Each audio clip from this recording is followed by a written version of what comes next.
Hello दोस्तों, जय श्री कृष्ण। आज बात करने वाले हैं कि महाभारत युद्ध के बाद विधवा महिलाओं का क्या हुआ था।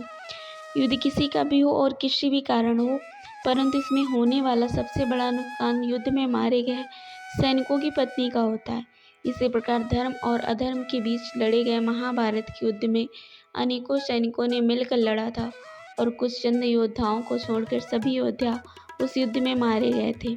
और मारे गए योद्धाओं की पत्नियों का बाद में क्या हुआ था, यह बात महाभारत युद्ध के 15 वर्ष के बाद की है।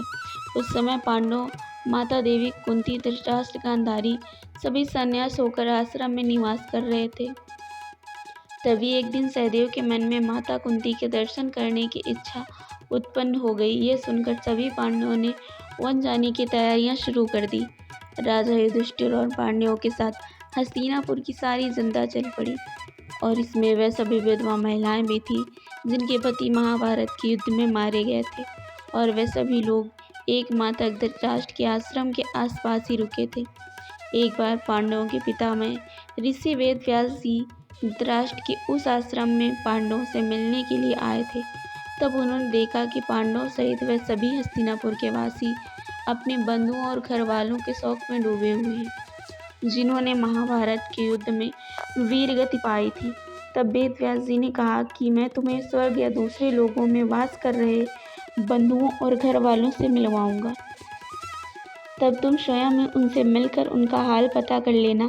तब वेदव्यास सूर्यास्त के समय गंगा नदी के तट पर ले गए और सूर्यास्त होने के बाद उन्होंने गंगा नदी के जल में खड़े होकर अपने तपस्या बल से महाभारत युद्ध में मारे गए सभी योद्धाओं को बुला लिया था। और वे सभी योद्धा गंगा नदी के जल से इस प्रकार बाहर निकल आए जैसे वह सभी उस गंगा नदी में ही वास करते हों। यह देखकर सभी हस्तिनापुर वासी बहुत प्रसन्न हो गए थे और अपने अपने घर वालों से मिलकर उनका हाल चाल लेने लग गए थे।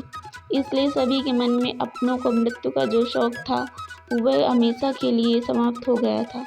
और कुछ ही समय बाद महर्षि वेदव्यास जी ने के आह्वान से आए वह योद्धा अपने लोगों को वापस जाने के लिए वापस गंगा के जल में डुबकी लगाकर अदृश्य होने लगे थे।